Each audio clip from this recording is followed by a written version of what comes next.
We might think we already know everything about ancient Greece, the Parthenon, the 300 Spartans, and blind Homer's Iliad and Odyssey are familiar to all. Yet there were far more than 300 Spartans. The Parthenon was actually built as a kind of central bank, and no such unified state as ancient Greece, with Athens as its capital, ever existed. The Trojan War was as distant in time to Alexander the Great as the Vikings are to ourselves. So let's try to get our heads around ancient Greece, and hopefully a little quicker than in 2,000 years.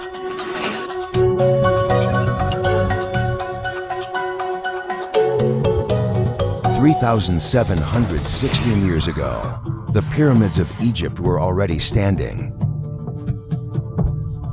and Babylon was the world's first megapolis, home to a prototype of the Tower of Babel.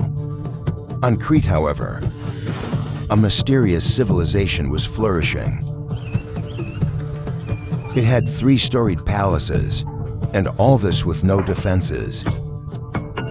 The Cretans apparently led a relatively peaceful life, admiring flowers, blue monkeys, and beautiful women walked around topless, while the men preferred loincloths or skirts.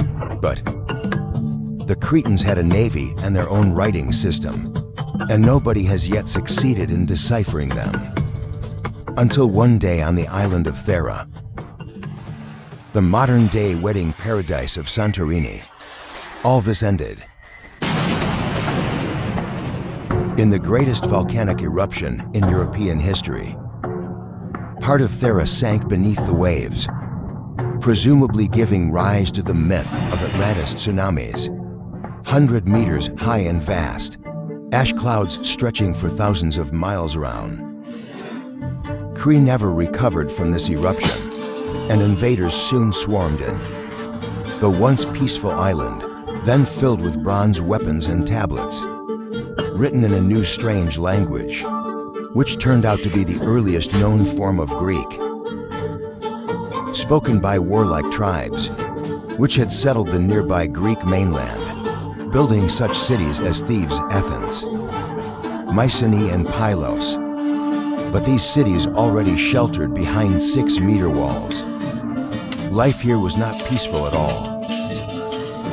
A few centuries later, the Greeks themselves explained them with legend of cyclopean buildings, and were no longer aware that any other civilization had come before them on Crete.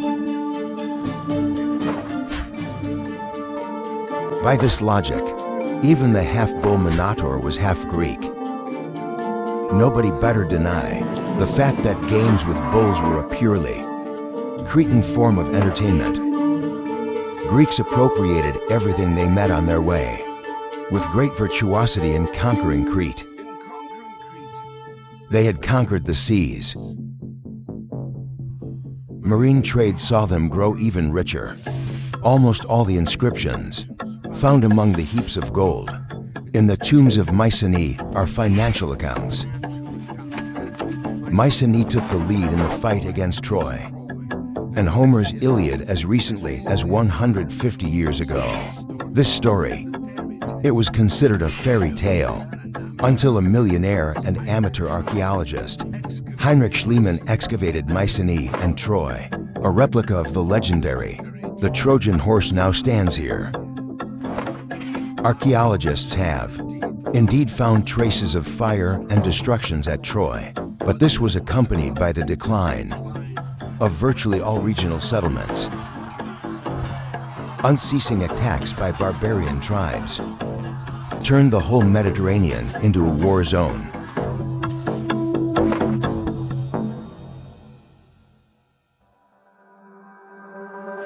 The next 400 years were a dark age.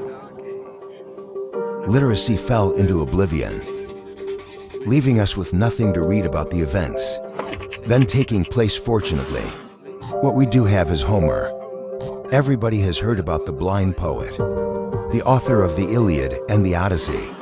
In actual fact, we don't know what Homer looked like or when he lived, whether he was one man or many. But even though the Iliad and Odyssey were written down after the Dark Ages, the daily routines of its characters take us right back to this time. Odysseus, for instance, was only king by virtue of his larger flocks of pigs and goats. His father slept on the ground in ashes with his slaves. Homer's characters were illiterate and used heads of cattle in place of money, a far cry from Cretaceous Mycenae, with their three-story palaces. What had happened? The Mycenaean civilization was destroyed by the Dorians, who, though Greek, were totally savage. The earlier population either hid in the mountains or fled to the east. Of all the achievements of the previous civilization, the Dorians left only the essentials: the sailing ship and the potter's wheel. It took a further for centuries for them to start adding the most primitive depictions of animals and people. At around the same time, the turn of the 9th and 8th centuries BC, the Greeks in Ionia borrowed a completely new alphabet from their Phoenician neighbors. This bore little resemblance to the linear writing styles of Crete and Mycenae. Do you recognize the modern Greek letters? The fog of dark ages had started to clear.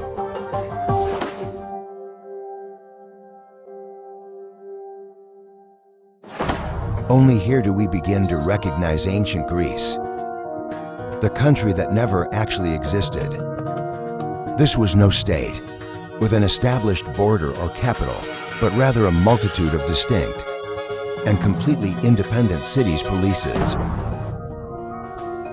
How did this come about? Greece is a land divided by sea and mountains into separate little parts, of which only a handful was suitable for agriculture. Even grain had to be imported. But why not grow it yourself over there, across the sea? Thus, the great colonization began. If the first historians are to be believed, Miletus alone founded 90 colonies. The heel of the Italian boot was colonized too, followed by the alphabet that would form the basis for Latin and take over the world. Greek civilization spread from the modern-day Rostov-on-Don to Marseille, laying the foundations of the French wine industry. Fragments of amphorae scattered from Gibraltar to Georgia. These were containers for grain and wine.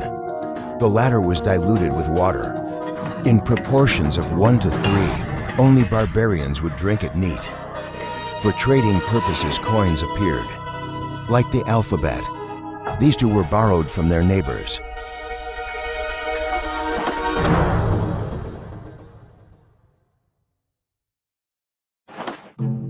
According to Plato, a few centuries saw the Greeks settled around the Mediterranean, like frogs around a pond, and yet to cities.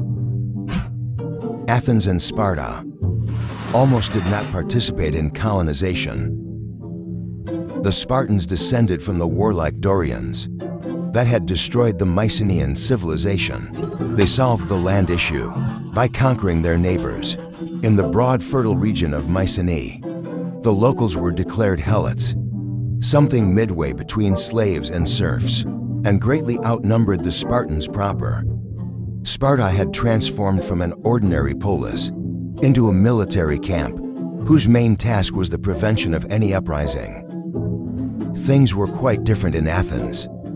Land hunger there had forced the aristocracy and the people to come to terms, and from this democracy was born.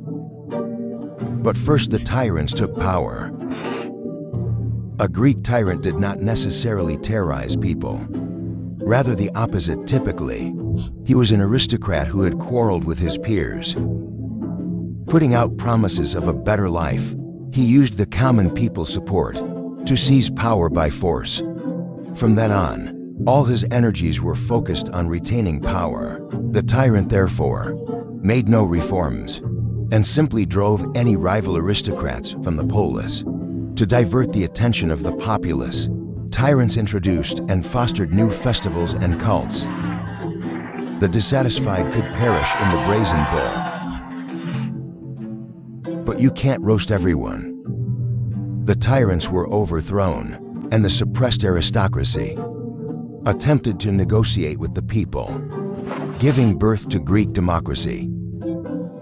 If an ancient Greek were to see modern democracy, he would just say one word: oligarchy. Ancient democracy was direct, with no representatives. If a polis had 6,000 citizens, they could all freely participate in the assembly. Admittedly, the number of citizens was less than a quarter of all residents, excluding slaves, women, and the migrant workers called metics.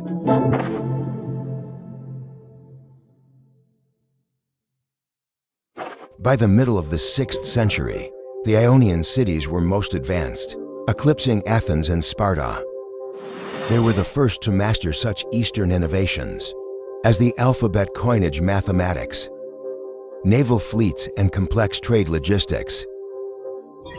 Meanwhile, a sudden threat appeared to their rear: the vast Persian Empire. Miletus still hoped to preserve its independence, and with Athenian aid attempted to resist. Unfortunately, this was in vain, and the Persians torched the city and pressed on.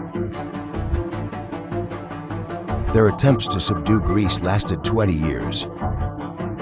We owe our knowledge of this to the first historian, Herodotus. According to his account, as many Greeks fought for the Persians as supported Athens and Sparta. How did they win? The first reason was military innovation. At the Battle of Marathon, the Greeks used the phalanx, a body of troops fighting in close formation. The Persians allegedly lost 6,400 men, and the Athenians a mere 192. Plus the messenger, who ran the 42,192 meters to Athens to announce the victory, after which he dropped dead. The second reason was already becoming a meme. At the narrow coastal pass of Thermopylae, King Leonidas led the 300 Spartans, who held back hundreds and thousands of Persians for 3 days. Sure, a few thousand Greeks from other cities and their helot subjects were a big help. Yet the Spartan spirit was key. Not for nothing did they live in barracks, even during times of peace. And the third reason was the fleet. Several years prior to the invasion, silver deposits had been found near Athens. This windfall might have been spent on anything, but it was decided to put it towards a construction of 200 triremes, fast and maneuverable warships with 3 rows of oars. Thanks to this new naval force, the Greeks broke the Persians in a decisive naval battle encounter. The offensive began. The Greeks of Sicily defeated their old rival Carthage. A scattered array of fortresses thus defended the territory in which classical Greek culture was born.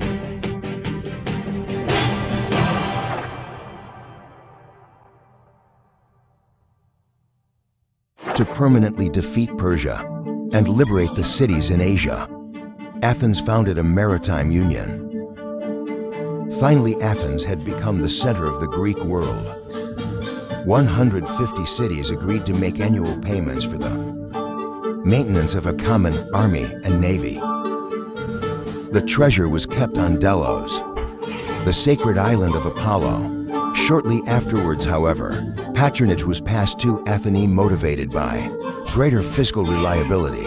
Of course, little imagination is required to suppose which polis was chosen for her headquarters, the most elite real estate in the 5th century BC. Was the Parthenon? It was constructed not so much as a temple, but as a kind of central bank, housing all the allied treasury. Without these funds, the Greek classics wouldn't have existed at all. No sculpture, drama, philosophy. The strategist and orator, Pericles became the head of this new financial center.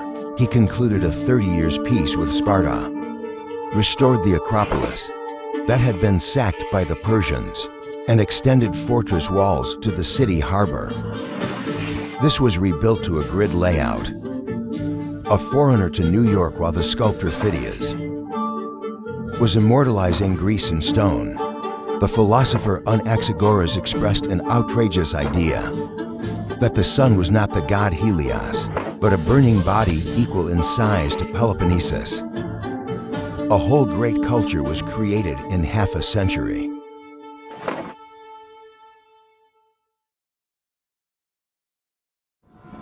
Sparta and its allies grew jealous of Athens' prosperity. A cold war had smoldered between them ever since the victory over the Persians, and things warmed up in 431 BC. The Spartans and their allies besieged impregnable Athens. Its inhabitants took cover behind the walls. The grain supply from Africa was cut off, and those shipments that made it through brought either typhus or the plague. Even Pericles himself perished. He was replaced by demagogues. Whoever promised the most was elected strategists. So Alcibiades, the unscrupulous nephew of Pericles, became the head, the Athenian armed forces. He proposed a short but victorious war. Let's pack it all in and sail for Sicily. As if the altercations with Sparta weren't enough, the fleet was ready, but something inexplicable happened. The night before the voyage, all around the city, someone smashed off the most prominent parts of the Hermes statues. Alcibiades was accused of provocation, but he fled to Sparta to beg political asylum. The chief strategist then proceeded to advise the enemy. The allies began to drop out. One by one, Athens agreed to a humiliating peace, with the condition of demolishing its defensive walls. They had targeted Hermes, and the might of Athens was crushed. On the bright side, this was the heyday for Greek tragedy and comedy. Aeschylus, Sophocles, and Euripides, the three great tragedians, and the comedic playwright Aristophanes, created plays that are still relevant today.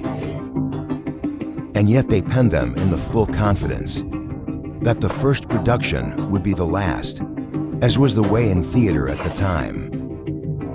Classical drama was always about current events, and while things may have been getting worse, in the city culture flourished.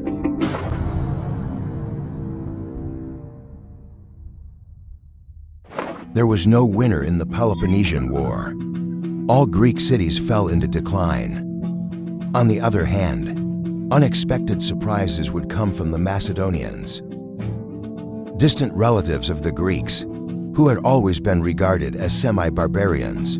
And then even the great philosopher Aristotle went to work in Macedonia as tutor to an extremely talented boy.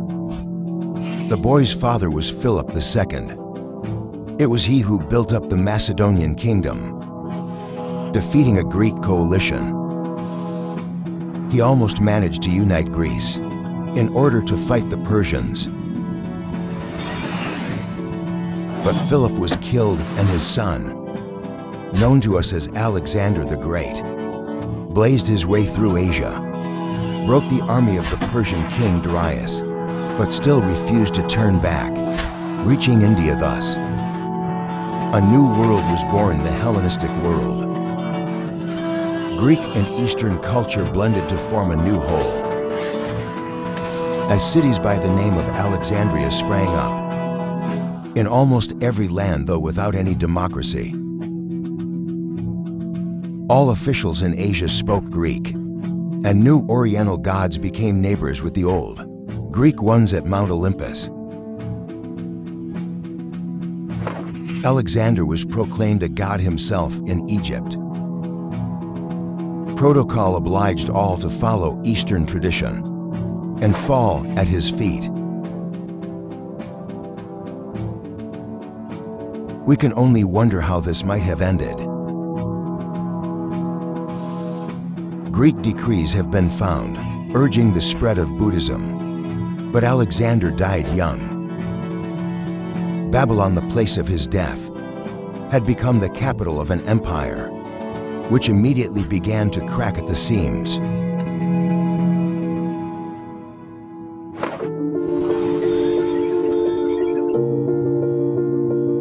While the successors of Alexander warred with one another, a new ambitious power was growing in the West. In 146 BC, the Romans conquered Greece. And in 30 BC, they conquered the last stronghold of Hellenism, Egypt. But Greek culture was victorious, even here spread by the Romans. It finally conquered the world. Romans began to read the Iliad, and Odyssey in Greek followed, by the Greek New Testament too. In 330, Emperor Constantine built a new city on the site of the old Greek colony of Byzantium. Constantinople, this was the starting point for the history of the Byzantine Empire, which extended the life of Greek culture another 1,000 years, leaving us the weird Russian alphabet, for instance. Did you like our video? We have another one, this time about ancient Rome. Or you can watch the shortest history of Russian art of the 20th century. We've squeezed 100 years into just 25 minutes. And that's not all. Good night.